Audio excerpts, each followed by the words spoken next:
it's one of those things. Games back then had to rely on the gameplay, and Zombies Ate My Neighbors definitely has a lot to go for it.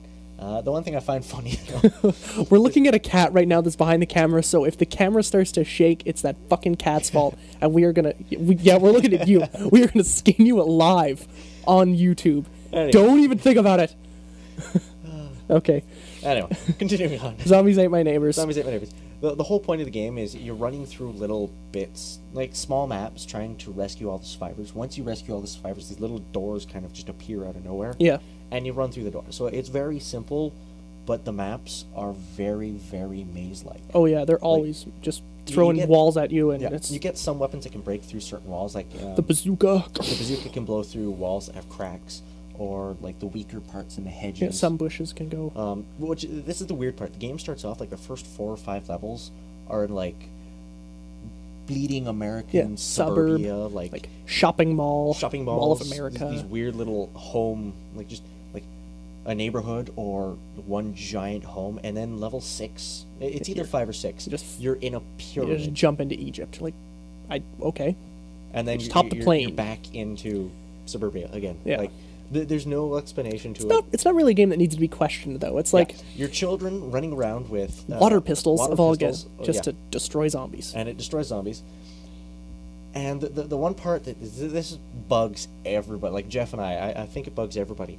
There's guys who are, like military personnel, like, corporals, your basic infantry guy, and he's standing around, his gun's on his back. The gun's on his back. It's slung over his back, and you can see like the bayonet and everything, and he just stands there going, "Oh my god!" And it's like he has no idea what to do. It's no idea. And then these kids come over with fucking super soakers, and they're like, and then zombies are dead, and the guy's like, "Oh, thank you, you saved me." Most of the time on those guys, I'm like, "Fuck it, yeah, I'll take the deduction in points. I don't want to help you. You're too stupid." It's a great aspect in the game. The enemies are very creative and at the same time very chainsaw dudes different. You got obviously the game's called Zombies Ate My Neighbors, so you obviously have some zombies. Yeah. In the mall level, you're running through like a 2-story mall. Little doll baby bastards. Toy dolls that jump out of their packaging. They have axes. And they fuck your shit up. And they'll beat the crap out of you. And as you start shooting them, they burst into flames for some reason. Yeah, and then their dead doll carcass starts walking around. So if you touch that, you're still gonna get hurt. Yeah. And then in the level, like we've mentioned, there's hedgerows, and that. Those are the most maze-like levels. They actually have just Jason, essentially, Texas Chainsaw Massacre. Yeah, with Jason Voorhees, but not one of them. There's several. 30, and they're just running through this level, cutting holes in the hedges, which is great, because if you can keep ahead of them, they'll just cut paths. If you can trick them into cutting a path, they can cut paths through you. But you get for you and through you as well. You get cornered. If you get they cornered, just do this spin with a chainsaw that's it's like this death dance. It's terrible. A very creative game, and there's also references to other LucasArts games, like there's Tentacle Monsters from Day of the Tentacle. It's one of those very obscure LucasArts PC games from back in the day. And there's some weird level with plants that mimic you, shit. My brain's... I can't remember. Somebody Invasion out there... Of the Body Snatchers. There you go, yeah. Yeah.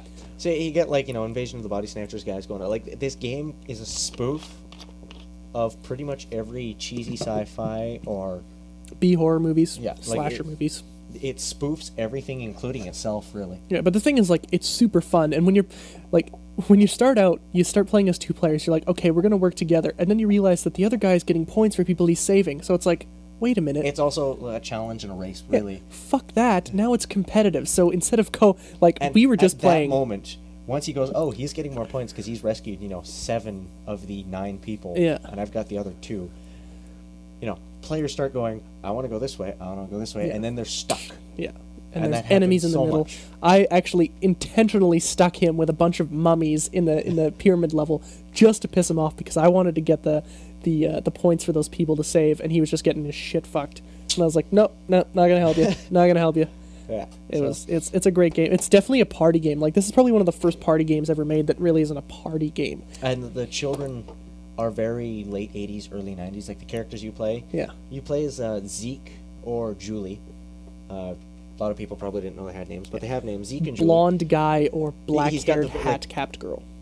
He's got kind of like Colonel Guile hair. It's straight up. And then he's got 3D glasses and a black shirt with no sleeves that has a skull on it, like Yeah. very early 90s. And then you've got the punk girl with the ponytail. I think she's got a red hat or Yeah, something. baseball cap and then like on. jean jacket. And you're like, they look like every character you've seen, like Goonies, any children's movie. They look like the main The character. thing is, like, I can't really remember a game that is like this kind of isometric view, but you can like jump on trampolines and jump over stuff, and your character comes closer to the screen and farther away. You jump into pools. You can flip over hedges and stuff, and that's a really cool aspect of the game. Pickups in the game too, like you get this mysterious potion.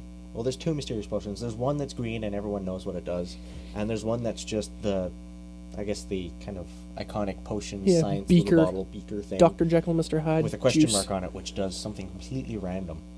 And it can be very, like, it can either make you faster, it can heal you, or it can do what the green fluid does, which is turns you into this giant beast that just punches holes in everything. Yeah, it's actually super fun to play as this guy, and it's actually really fun to be this hulking monster. And then in the level 3, when you run up the escalator and he just zips up the escalator faster than anything you've ever seen, it's super funny. It's just a comical game that like you have to play just because it's fun. Yeah. Is this game out on the Virtual Console yet? I don't know. I think it is, but I'm not too sure. Like this is a game that could definitely benefit from some wicked online play. And the bosses are very creative too. I don't think I've ever gotten that far on my own. I think it's about every 10 levels you fight a boss. One of the bosses, to put it like just, is a giant overgrown, like, I think that the mission is something like the 2-story baby. You're fighting a baby that's about 2 stories tall in a courtyard in like a small little housing block, and it's just stomping on everything. It is possibly one of the hardest bosses because this baby moves ridiculously fast. Yeah. So this game, you have to kill babies. You kill fucking dolls that are babies with knives, and you kill huge super babies. So stop having kids, people. Like, god damn it. This is ridiculous. Just start killing babies. But Zombies Ain't My Neighbors. This is just a fantastic game. It's the bonus stage does not endorse killing babies of any kind. I assure you, we do not endorse killing babies. But cats, apparently. Yeah, cats, dead. NEDM. Not even do music. Nope. But Zombies Ain't My Neighbors, check the game out. It's a great game. I haven't seen it really for more than about $20-25. It is a bit of an expensive game just because of the cult following that it gets. Yeah. So you're never going to go wrong really if you like those kind of 2-player kind of. I guess it's a bit of a puzzle game while an action game at the same time. So yeah, definitely give it a try. At the very least, try and get a ROM, and hopefully you have 2 USB controllers that you can play, because playing an SNES game on a keyboard is like probably one of the worst things you'd ever do. Yeah. Shoulder buttons and 4 other buttons, it's a pain in the ass. But anyway, those are basically the games that kept us nerdy and pale and very pale for like the last for the first 10 to 12 years of our lives. A lot of these games came out the year we were born or a few years prior, and a lot of the games we play now, I mean, still predate most people that we hang out with. But I mean, this is why we play games. Yeah. These are games. Some of these aren't really games. They're more of interactive movies, and that's where games are going these days. They're really taking a step out of playing a game, and they're sort of like, and there's nothing wrong with bad that. when Spielberg is starting to release his own games. Yeah, So Boom Blocks was actually kind of fun. it's kind of fun, but it's pretty bad when Steven Spielberg's like, the epitome of movie making is starting to get into the video game business. Well, that's because he knew he could get some cheddar out of like it. Peter Jackson, he's working on the Halo Chronicles or whatever it's called now. Yeah, It's getting stupid. These are the true games. Those the are games. True video games that stand the test of time. and back in the day, like when you pick up a game like this, you're like, the cover art looks cool. That's all you have to go on. Like you look at the back of the box, no maybe if it electronic had a playground. box. All there was no internet really. Yeah, there's no. All there was Nintendo Power and word of mouth. Yeah, So- nobody reviewed games. You just basically had to, like Ninja Gaiden. I don't even know how to pronounce Gaiden when I'm that young. Ninja sounds cool. There's fire and there's a guy with a sword. Okay. And a city. Yeah, the city completely engulfed in flames. Zombies. So this girl's screaming and there's dudes walking in the back. Zombies? I guess. Why not? Let's see. We got Blaze of Steel. Well, that's just a bunch of hockey That's players. hockey. So I guess you could figure that Bionic one out. Commando. It's one of the strangest- spotlights, giant robots that I don't really recall. Bats even.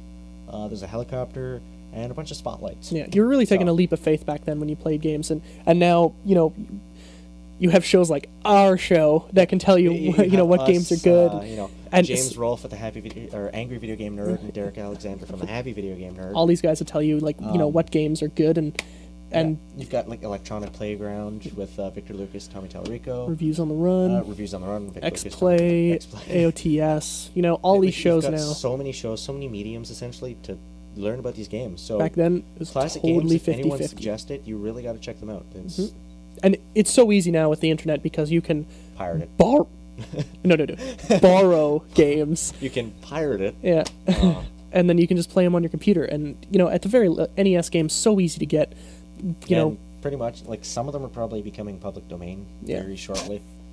So, got to pick some of these games up. But that's basically this weekend. Audio processing was done by Mike Lipnowski, and you can check him out at mikelipnowski.com. And our fantastic intro music was provided by Starship Amazing, and you can check those guys out at starshipamazing.com. But that's all for this week, and I'm Jeff Ward. I'm Tom Higgins. We'll see you guys later.